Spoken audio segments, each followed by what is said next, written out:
నమస్తే, welcome to media TV plus. ప్రస్తుతం మనతో పాటు ఉన్నారు అడ్వకేట్ శరత్ కుమార్ గారు. ఆయన్ని అడిగి అసలు ఈ మధ్య కాలంలో సీఎం రేవంత్ రెడ్డి గారు తీరు తెన్నలు ఎలా ఉన్నాయో తెలుసుకునే ప్రయత్నం చేద్దాం. అలాగే ఈ రోజు అంటే వరద వచ్చి ఇన్ని రోజులు అయిన తర్వాత కామారెడ్డి వెళ్ళి పర్యటించడం జరిగింది.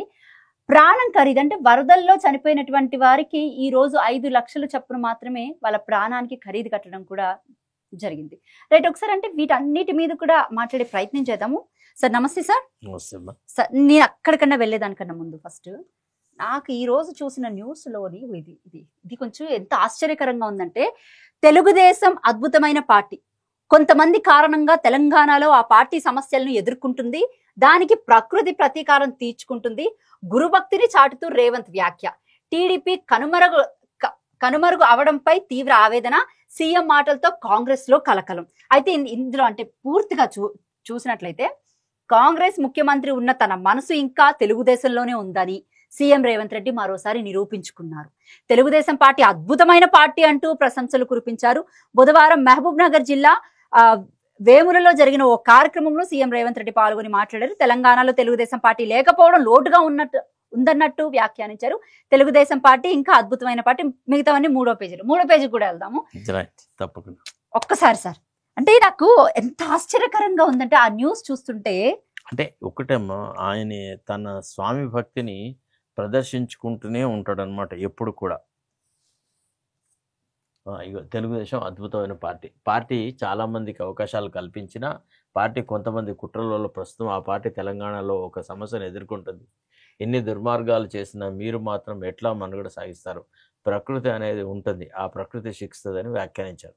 సీఎం ఒక రాజకీయ వ్యాఖ్యలతో కాంగ్రెస్లో మరోసారి కలకలం రేగింది. కాంగ్రెస్ ముఖ్యమంత్రిగా ఉన్న ఆయన ఇంకా చంద్రబాబుపై మమకారాన్ని వదులుకోలేదని మండిపడుతున్నారు. ఇండియా కూటమిలో ఉంటూ వైరి పక్షమైన ఎన్డీఏ కూటమికి చెందిన తెలుగుదేశం పార్టీని పోవడం ఏమిటని ప్రశ్నిస్తున్నారు. కొంతమంది కుట్రల వల్ల ఈ పరిస్థితి వచ్చిందంటూ రేవంత్ రెడ్డి ఆవేదన వ్యక్తం చేశారు. ఇది పరోక్షంగా ఓటుకు నోటు కేసును ప్రస్తావించడమేనని విశ్లేషకులు పేర్కొంటున్నారు. తెలంగాణలో ప్రభుత్వాన్ని కూలగొట్టడానికి ఎమ్మెల్యేలు ఎమ్మెల్సీలను కొనుగోలు చేసేందుకు ప్రయత్నించి ఆ నేరాన్ని తప్పించుకునేందుకు సరిహద్దు దాటి వెళ్ళిపోయిన పార్టీని, ఆ పార్టీ ముఖ్య నేతలను రేవంత్ పోవటం ఏమిటని ప్రశ్నిస్తున్నారు. ఇదంతా అంటే యాక్చువల్లీ ఏంటంటే బేసికల్గా ఎక్కడో ఒక చోట రేవంత్ రెడ్డికి ఒక మానసికమైన బాధ ఏముందంటే, కేసీఆర్ యొక్క అంటే కార్యక్రమాల వల్ల, తర్వాత కేసీఆర్ తెలంగాణకి అనుకూలంగా తీసుకున్న ఒక స్టాండ్ వల్ల తెలుగుదేశం పార్టీ యొక్క మనుగడ తెలంగాణలో లేకుండా పోయింది. ఒక రకంగా అంటే ఆ ఓటుకు నోటు కేసు తర్వాత చంద్రబాబు నాయుడు హైదరాబాద్లో ఉండాలంటేనే గజగజలాడే పరిస్థితి ఏర్పడ్డది. ఆయన మూటాముళ్ళే సదురుకొని ఇక ఇక్కడ తెలంగాణలో మనల్ని ఆదరించే వాళ్ళు ఎవరు లేరు, తెలంగాణలో మనల్ని పట్టించుకునే వాళ్ళు ఎవరు. తర్వాత Telugu Desam party is perceived in Telangana as a సమైక్యవాదుల party అని గుర్తించడం మొదలెట్టినారు. సో ఈ బాధలను తట్టుకోలేక చంద్రబాబు నాయుడు వెళ్ళిపోయినాడు. ఇతనికి ఏంది, చంద్రబాబు నాయుడు ఇక్కడే ఉంటే తెలుగుదేశం పార్టీ అట్లానే ఉంటాయి, ఈ కాంగ్రెస్లోకి నేను రావాల్సిన అవసరం లేకుండా నేను తెలుగుదేశం పార్టీ ముఖ్యమంత్రినే అవుతును అనేటువంటి ఫీలింగ్ ఒకటి. తర్వాత ఓల్డ్ హ్యాబిట్స్ డై హార్డ్ అని, పాత విశ్వాసం. అది ఇప్పుడు ఎట్లుంటుందంటే ఒక ఊర్లలో కూడా ఒక్కొక్కసారి ఒక ఆవును గేదెను మనం వేరే వాళ్ళకి అమ్మినా అది మళ్ళీ మన ఇంటికే వస్తుంటుంది అన్నమాట రోజు సాయంత్రానికి. అట్లనే ఈయన మనస్తత్వం కూడా అరువు తెచ్చుకున్న మనస్తత్వం. అంటే నాకు ఈ న్యూస్ చూస్తుంటే మళ్ళీ త్వరలో టీడీపీ పార్టీ తెలంగాణలో పురుడు పోసుకోబోతుందేమో అనిపిస్తుంది. అంటే ఈయనే ఆ రకమైన ఊతమిస్తాడా, తెలుగుదేశం పార్టీని డెవలప్మెంట్ చేయడానికి కృషి చేస్తాడా, లేకపోతే ఈయన ఇంకా వేరే ఏదైనా ఆలోచన చేస్తున్నాడా, అంటే కాంగ్రెస్ని అతపాళానికి దించి తెలుగుదేశం పార్టీ పునరుజ్జీవానికి కృషి చేస్తారా అనేది కూడా ఒక ఫీలింగ్. అంటే తెలుగుదేశం అలా కాదు, మా తెలుగుదేశం పార్టీ యొక్క స్పేస్ని బీఆర్ఎస్ ఆక్యుపై చేసింది. సో ఇతను ఏమంటాడంటే బీఆర్ఎస్ ఆక్యుపై చేయడం తప్పు, సో బీఆర్ఎస్ స్థానాన్ని మళ్ళీ టీడీపీతో ఫిల్అప్ చేయాలనేది ఆయన ఆలోచన. అయితే ఇందులో ఇంకొక పాయింట్ కూడా చూసుకున్నట్లయితే కనుక, కొన్ని రోజులుగా మనం వింటూ ఉన్నాం కాంగ్రెస్ పార్టీలో నిలకడగా ఒక సీఎం అనేవాడు ఉండడు, సో చేంజ్ అవుతూ ఉంటారు అని చెప్పేసి. ఒకవేళ కాంగ్రెస్ పార్టీలో ఇప్పుడున్న సీఎం ని తప్పిస్తే ఈయన మళ్ళీ టీడీపీ పార్టీని ఇక్కడ జీవం పోసి ఆ పార్టీలోకి వెళ్లే ఆలోచన ఏమైనా ఒకటమ్మా, ఇక ఒక్కసారి ముఖ్యమంత్రి బాధ్యతలోంచి రేవంత్ రెడ్డి తప్పుకుంటే రేవంత్ రెడ్డి నెత్తి మీద ఒకటి చిల్లి పైస కూడా ఎవడు పెట్టాడు. ఆయనకి ఏ పరిణితిని చూసి, ఏ అంశాలను చూసి రేవంత్ రెడ్డి వంట ప్రజలు ఉంటాడు. ఇతను ప్రజా విశ్వాసం చూరగొన్న ప్రజానాయకుడు కాదు. ఎవరో రాహుల్ గాంధీ, ప్రియాంక గాంధీ, సోనియా గాంధీ వాళ్ళు ప్రచారం చేస్తే మేము తెలంగాణ ఇచ్చినాం, మాకు ఒక అవకాశం ఇవ్వండి అని అడిగితే వాళ్ళ మీద ఉన్న గౌరవంతో ఓటు వేసినారు తప్ప ఈయన ముఖం చూసేసి ఓటు వేసిన వాడు ఎవరు లేడు. కాబట్టి ఈయన ఏదో చేస్తాడు, ఆయనకుంది మనసులో నేను తెలుగుదేశం పార్టీ రుణపడి ఉన్నాను, తెలుగుదేశం వల్లనే నేను రాజకీయాల్లో ఎదిగినాను, ఈనాడు ముఖ్యమంత్రి అవ్వడానికి నాకు గతంలో తెలుగుదేశం ఇచ్చిన మద్దతే. తర్వాత ఇంకోటి ఏంటంటే పిసిసిఐ అధ్యక్ష పదవి రేవంత్ రెడ్డికి రావడానికి చంద్రబాబు నాయుడు అప్పుడు తనకు కాంగ్రెస్లో తర్వాత ఇతర పార్టీలో ఉన్నటువంటి పలుకుబడిని వాడుకొని ఈయనకి అవకాశం కల్పించాడు. ఆ రకంగా ఈయన షాయద్ అంటే తన కృతజ్ఞత తెలుపుకోవడానికి ట్రై చేస్తుంది. సో త్వరలో అయితే టీడీపీ పార్టీ తెలంగాణలో మళ్ళీ జీవం పోసుకోబోతుంది అంటారు. అది అట్లా ఈయన ప్రయత్నం చేస్తాడు. కాకపోతే సమైక్యవాదులకి తెలంగాణలో చాలా కష్టం. బేస్మెంట్ కట్టినాక ఇల్లు రద్దు, ఇందిరమ్మ ఇల్లు మంజూరు పత్రం అందజేసిన డోర్నకల్ ఎమ్మెల్యే కాంగ్రెస్ సర్కారును నమ్మి ఉన్న పెంకుటిల్ను కోలగొట్టుకున్న స్వరూప తీరా ఇప్పుడు మొదటి విడత బిల్లు కోసం వెళ్తే ఆన్లైన్ లో పేరు గాయబ్, లబోదిబోమంటూ దంతపల్లి రహదారిపై కుటుంబం ఆందోళన. ఏం మాట్లాడుకోవాలి చాలా అంటే పక్క నుంచి తెలంగాణ రాష్ట్ర వ్యాప్తంగా ఇందిరమ్మ ఇల్లు పెద్ద ఎత్తున ఇస్తున్నామని ప్రచారం చేసుకుంటున్నారు ఇటు కాంగ్రెస్ పార్టీ నేతలు. మరి ఈ న్యూస్ ఏమనుకోవాలి? అదే చెప్తున్నా కదా, చాలా అవకతవకలు. మినిమం ఒక 20,000 వరకు తీసుకున్నారమ్మా కాంగ్రెస్ కార్యకర్తలు. ఇప్పుడు మీకు ఇందిరమ్మ ఇల్లు ఇవ్వాలా అని అంటే 80%, ఈవెన్ మా ఓన్ నియోజకవర్గం, మా చెన్నూరు నియోజకవర్గంలో వివేక్ మంత్రిగా ఉన్న చోట కూడా ఆయన అనుచర గణం వాళ్ళు మినిమం 20,000 తీసుకున్నారు. తీసుకొని ఇందిరమ్మ ఇల్లు కేటాయించే పని చేస్తున్నారు. మంత్రి గారికి తెలియదా, మరి తెలుసా, తెలిసే ఈ రకంగా జరుగుతున్నాయా అనేది మనం ఈస్ $1 మిలియన్ క్వశ్చన్. తర్వాత అంటే ఈ ఎమ్మెల్యేలకు అనుచరగణం ఉన్నవాళ్ళు, తర్వాత మంత్రులకు అనుచరగణం ఉన్నవాళ్ళు ఇక చేతి నిండా డబ్బు సంపాదిస్తున్నారు. ఇందిరమ్మ ఇళ్ళు ఫ్రీగా రావట్లేదు, ఇది చాలా బోగస్ మాట. 20,000 మినిమంగా తీసుకోకుండా ఎక్కడ ఎవరికి ఇల్లు రాలేదమ్మా. రైట్. అంటే ఇంత పెద్ద ఎత్తున వీళ్ళు చేస్తున్నటువంటి ప్రచారం చూసుకున్నట్లయితే రైట్. ఇంకా యూరియా విషయానికి వద్దాం. పత్తి, వరి పంటలపై తీవ్ర ప్రభావం, చాలా ఘోరం అసలు. యాక్చువల్లీ ఇవాళ ఈ యూరియా కొరత వల్ల రైతులలో చాలా ఆందోళన ఉంది కాబట్టి, రైతులు చాలా అసంతృప్తితో ఉన్నారు కాబట్టి ఈ పంచాయతీ ఎన్నికలను కూడా వాయిదా వేయించడానికి ప్రభుత్వం స్టెప్స్ తీసుకుంటుంది అనమాట. అంటే ఈ రోజు కొత్తగా వింటున్నటువంటి మాట ఏంటంటే చీడపీడలు ఎక్కువగా సోకే ప్రమాదం 20-30% దిగుబడి తగ్గే అవకాశం ఉంటుందన్న శాస్త్రవేత్తలు, సర్కారుకు పట్టని రైతుల తిప్పలు. నేను 2 నెలల నుంచి యూరియా మీద న్యూస్ కవరేజ్ చేస్తున్నాను, కానీ సోషల్ మీడియాలో వచ్చే వార్తల్ని నమ్మొద్దని ఇటు బీజేపీ పార్టీ అటు కాంగ్రెస్ పార్టీ రెండు కూడా పెద్ద ఎత్తున ప్రచారంగా అంటే గట్టిగా మాట్లాడుతున్నాయి. మరి దీన్ని ఏమనుకోవాలి సార్? ఈ క్వశ్చన్ పన్నా అసలు యాక్చువల్లీ మీడియానే ఎవరు నమ్ముకోవట్లేదు. ఈ పత్రికలు విషపుత్రికలు అని సోషల్ మీడియాలో వచ్చే వార్తలకే చాలా ప్రాధాన్యత ఇస్తున్నారు. ఇవాళ ప్రజలు ఎవ్వరు కూడా ఆ న్యూస్ పేపర్ వేసి చదివేంత ఓపిక లేదు. అందరికీ అర్థమైపోయింది ఆంధ్రజ్యోతి, ఈనాడు వీళ్ళంతా రేవంత్ రెడ్డికి బాగా కొడతారు, రేవంత్ రెడ్డికి ప్రచారం చేస్తున్నారని, నిజమైన ప్రజా సమస్యల మీద హైలైట్ చేయట్లేదని చాలామంది మనకు బయట అనుకుంటూనే ఉన్నారు, ఎంతోమంది అంటూనే ఉన్నారు. అసలు ఇవాళ ఎవరైనా ప్రతి వాడి చేతిలో కూడా అన్ని పత్రికలు సెల్ ఫోన్లో దొరుకుతున్నాయి, టక టక టక టక సోషల్ మీడియా చూస్తున్నారు, ఆ మొత్తం జిస్ట్ అంతా సోషల్ మీడియా ద్వారా అర్థం చేసుకున్నారు.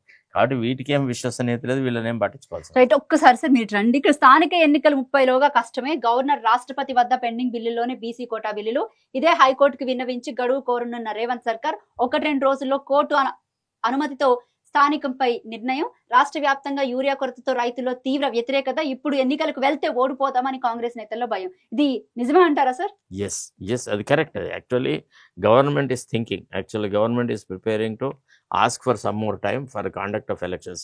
వాళ్ళు యాక్చువల్లీ వాళ్ళ మెయిన్ భయం ఏమో రైతుల్లో ఉన్నటువంటి ఆందోళన, యూరియా కొరత. తర్వాత ఈ రైతు భరోసా ఇచ్చింది మర్చిపోయినారు, దాన్ని రైతు బందే. Actually it is not Rythu Bharosa. Rythu Bharosa అంటే 15,000 రూపాయలు పర్ ఎకరం ఇవ్వాలా, ఇది రైతు బంధు అంటే 10,000. ఇది గుర్రం కాక గాడిదం కాక 12,000 రూపాయలని పెట్టినాడు. అది కూడా మేము రైతు బంధు ఇచ్చినాము అని ఎవరైనా కాంగ్రెస్ నాయకులు చెప్పకపోతే రైతులకి వాళ్ళు ఏమన్నది, సయం నీ ఇంట్లో నుంచి ఇచ్చినావా, గతంలో కేసీఆర్ ప్రతి సీజన్లో ఇచ్చేది, మీరు మధ్యలో ఎగ్గొట్టినారు, మీరేం పెద్ద ఇచ్చేసినట్టు వాళ్ళు లేరు అని ఏ మాత్రం ప్రజలకు అంటే రైతులకు ఏ రకమైన కృతజ్ఞతాభావం ముఖ్యమంత్రి పట్ల కానీ ఈ ప్రభుత్వం పట్ల కానీ లేదు. సో దాంతో వాళ్ళు భయపడుతున్నారు. ఇన్ని నిధులు కేటాయించినా కానీ ప్రజలు మమ్మల్ని గుర్తించట్లేదు, అసలు ఈ స్కీమ్ పెట్టిందే కేసీఆర్, కాబట్టి కేసీఆర్ యొక్క ఆలోచనల వల్లనే ఇట్లాంటి ఒక దివ్యమైన స్కీమ్ వచ్చింది రైతులకి అనేటువంటి భావంలో ఉన్నారు. సో అది కూడా ఒక రకమైన వరీసం ఫ్యాక్టర్ అన్నమాట. రైట్. ఇంకా మరొక విషయం ప్రధానంగా చర్చించుకోవాల్సింది ఏంటంటే కామారెడ్డిలో వరద బీభత్సం అందరికీ తెలిసింది. ఇప్పటికీ దాదాపు వారం రోజులు పైబడి అవుతుంది. ఈ రోజు సీఎం రేవంత్ రెడ్డి వెళ్ళి పర్యటించారు. మొన్న రోజు ఏరియల్ సర్వే చేసినాడు, వ్యూ సర్వే మాత్రం చేశారు. ఈ రోజు వెళ్ళి ప్రత్యక్షంగా చూడడం జరిగింది. అయితే అక్కడ ప్రధానంగా చూసుకోవాల్సింది ఏంటంటే కౌండిన్యా ఎంక్లేవ్ అని చెప్పేసి ఉంది. ఆల్మోస్ట్ 6 నుంచి 7 ఫీట్ల వరద వచ్చింది అక్కడ. రావడంతో అక్కడ ఉన్నటువంటి ప్రజలంతా కూడా పొద్దున 9 గంటల నుంచి అర్ధరాత్రి 12 గంటల వరకు కూడా ఎలాంటి సహాయ సహకారాలు అందకపోవడంతో అర్ధరాత్రి 12 గంటలకి SRDP వాళ్ళు వచ్చి వాళ్ళని రెస్క్యూ చేసినటువంటి అంశం. అంటే పొద్దంతా వాళ్ళు వెయిట్ చేసినట్టే కదా. దీని మీద ఒక యువకుడు ప్రశ్నిస్తే మాత్రం దాన్ని పెద్ద ఎత్తున ప్రచారం కూడా చేశారు. ఏది SRDF చీఫ్ నాగిరెడ్డి గారు ఎలా మాట్లాడారు కూడా అందరికీ తెలుసు. ఇక కామారెడ్డి ఎమ్మెల్యే అయితే ప్రజలదే తప్పు అన్నట్టు మాట్లాడారు. ఇంకా ముఖ్యంగా చెప్పుకోవాల్సింది ఏంటంటే చనిపోయినటువంటి వాళ్ళకి మాత్రం 5 లక్షలు మాత్రమే పరిహారం ప్రకటించారు. అది చాలా తక్కువ. 5 లక్షల రూపాయలు అంటే ఒక ప్రాణం ఖరీదు 5 లక్షలు. అది అంటే ఈ ప్రభుత్వానికి ప్రజల మానధన ప్రాణాల పట్ల అంత జాగృత ఉంది, అంత శ్రద్ధ వహిస్తున్నారు వీళ్ళు. ఇది ఒక రకంగా చెప్పాలంటే ఏ రకమైనటువంటి జవాబుదారి లేనితనం అది. వీళ్ళకి జవాబుదారీతనం అంటూ ఏది లేదు. అంటే ప్రజలకి మేము రుణపడి ఉన్నాం, మాకు ఓట్లు వేశారు, మమ్మల్ని ఎన్నుకున్నారు, మేము పాలన మాది, మాకు ఇచ్చినారు అధికారం, కాబట్టి మేము ప్రజలకు జవాబుదారీగా ఉండాలా, ప్రజల సహాయ సహకారాలు చేయాలా అనే ఆలోచన వీళ్ళకి ఏమాత్రం లేదు. ఇప్పుడు కామారెడ్డి ఎమ్మెల్యే తీరు తెనలు మరి ఏ విధంగా చూడొచ్చు అంటారు? అసలు అతను మాట్లాడిన మాటల విన్న తర్వాత చాలా బాధ అనిపించింది. ప్రజలే అజాగ్రత్తగా ఉన్నారు, ప్రజలే పట్టించుకోరు, ప్రజలే రెస్పాన్సిబుల్ అని మాట్లాడిన మాట ఒక ప్రజాప్రతినిధికి అది సరిపడదు. ఈవెన్ అధికారులు సైతం IPS నాగిరెడ్డి కూడా ఆ విధంగా షటప్ ఫోన్ పెట్టేవయ్యా అని అంటే అసలు ఏంటంటే ప్రజల పట్ల ఇంత నిర్లక్ష్యంగా ఉంటారు. అదే కదా వాళ్ళ అంటే ఆ అహంభావం అనేది మనకు కనపడుతుంది వాళ్ళ ఆలోచనలో. రైట్. ఒక్కసారి మనం మిగతా పేపర్లు కూడా చూద్దాం సార్. ఇందాక మనం చూసాం కదా. ఇంకేం పేపర్ కాలే? ఆంధ్రజ్యోతి, ఈనాడు ఉంది. ఒకసారి ఆంధ్రజ్యోతి ఓపెన్. అంటే వాళ్ళకి సంబంధించినటువంటి పత్రికల్లో ఏమొచ్చాయేనో చూద్దాం మనం ఈరోజు. ఆ చెత్తగాళ్ళ వెనక నేను ఎందుకుంటా, ఇది అసలైన న్యూస్ చూడండి. అంటే ఒకటి కేసీఆర్ కుటుంబంలో ఇటీవల జరుగుతున్నటువంటి వ్యవహారాల్లో కవిత నిన్నేమన్నది అంటే ఇతను హరీష్ రావు వెనుక తర్వాత సంతోష్ రావుకి రేవంత్ రెడ్డి యొక్క పాక్షికమైన మద్దతు ఉంది, అందుకే వాళ్ళు లోపాయకారిగా ఒక ఒప్పందం ప్రకారమే బీఆర్ఎస్ని భ్రష్టు పట్టించినారు, వీళ్ళ వల్ల పార్టీకి నష్టం జరిగింది అనేటువంటి మాట మాట్లాడి. తర్వాత ఇంకా కొంతమంది ఏమన్నారంటే లేదు కవితని ఈ డ్రామా ఆడిస్తుందంతా రేవంత్ రెడ్డి అని ఇంకో రకమైన ప్రచారం. దాని మీద స్పందిస్తూ ఆ చెత్తగాళ్ళ వెంట నేనెందుకుంటా అనేటువంటి మాట మాట్లాడినాడు. అది సంగతి అనమాట. రైట్. అంటే ఈ న్యూస్ ని మనం ఏ విధంగా చూడొచ్చు అంటారు? ఓ పక్క నుంచేమో గుమ్మడికాయల దొంగ ఎవడంటే నేనే అన్నట్టు భుజాలు తడుక్కోవడం ఏంటో నాకు. అంటే ఆయన అంతరాత్మ ప్రబోధంగా ఆలోచిస్తే ఇవాళ బీఆర్ఎస్ లో జరిగేటువంటి అలజడికి ఆయన కారణం కాదు అని ఆయన అంతరాత్మ ప్రబోధంగా చెప్పగలగాలి. ముఖ్యమంత్రి ఖచ్చితంగా బీఆర్ఎస్ కుటుంబం విచ్చితి కావాలి, బీఆర్ఎస్ పార్టీ సర్వనాశనం కావాలని సకల ప్రయత్నాలు చేస్తా ఉన్నాడు. ఆయనకి ఏది అవకాశం దొరికితే ఆ అవకాశం లోపల బీఆర్ఎస్ కుటుంబాన్ని విచ్చితి చేయడమే ఆయన ఆలోచన సరళిగా ఉంది. Right sir. ఒక్కసారి మనం ఇటు సాక్షి పేపర్ కూడా చూద్దాం. వాళ్ళకి సంబంధించినటువంటి ప్రధాన పత్రికల్లో కొన్ని అంటే సాక్షి పేపర్ బేసిక్ గా వాస్తవాలనే చూపిస్తుంది.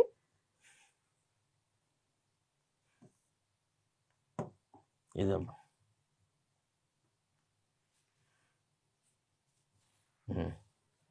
మీ పంచాయతీలోకి మమ్మల్ని లాగొద్దు, ఇది ఏదైనా ఉంటే కుటుంబంలో కూర్చొని మాట్లాడుకోండి. ఇక్కడ అన్నిటికంటే ఏంటంటే ఈ న్యూస్ లో ఉన్నది మీరు ఇక్కడ చూడండి. మిమ్మల్ని ఎప్పుడో ప్రజలు తిరస్కరించారు, నేను నాయకుడిని ఉంటే ముందుగానే ఉంటా, పాలమూరు వెనక 4 కోట్ల మంది ప్రజలు ఉంటే వారికి తోడుగా ఉంటా అంట. ఎక్కడున్నారు సార్? మీకు ఎక్కడన్నా కనబడుతుందా? అసలు తెలంగాణ రాష్ట్రానికి సంబంధించి ఇప్పటికీ 20 నెలల కాలం పైనే అవుతుంది కాంగ్రెస్ పార్టీ ఏర్పడి, ఇప్పటి వరకు కూడా 53 సార్లు ఢిల్లీకి వెళ్ళినాడు. ఆయన ఎప్పుడు కూడా ప్రజల వెంట లేడు, ప్రజల గురించిన ఆలోచన లేవు, ప్రజలకు ఏదైనా సాయం చేద్దామన్న ఆలోచన కూడా ఆయనకు లేదు. చిత్తశుద్ధి లేదమ్మా.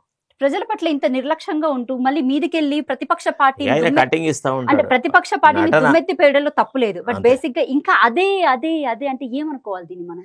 ఆయనకి వేరే చేయడానికి ఏం పని లేదు కాబట్టి ఎప్పుడు తను చెప్పుకోవడానికి మెరుగైన పథకాలు ఏవి తీసుకురాలేదు, ఒక గొప్పగా ప్రజాపాలన సాగించట్లేదు.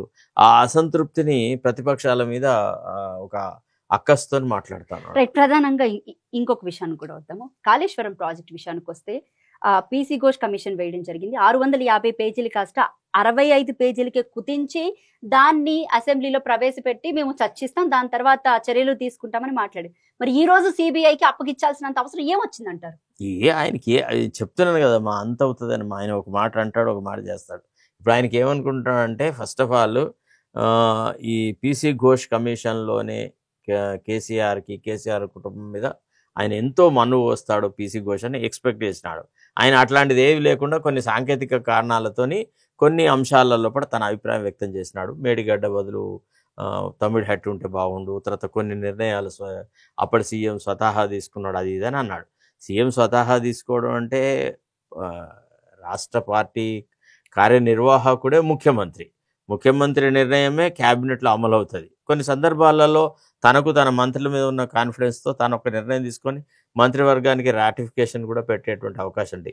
ఏది ఏమైనా అవన్నీ విధాన నిర్ణయాలు. అంటే హైకోర్టు సైతం కూడా అది పీసీ ఘోష్ కమిషన్ నివేదిక ఆధారంగా ఏం చర్యలు చేపట్టద్దని ఆర్డర్ ఇచ్చింది. చేపట్టొద్దు, ఎంక్వైరీ కూడా చెయ్యొద్దు అని చెప్పేసి ఒక స్టేట్మెంట్ కూడా ఇవ్వడం జరిగింది.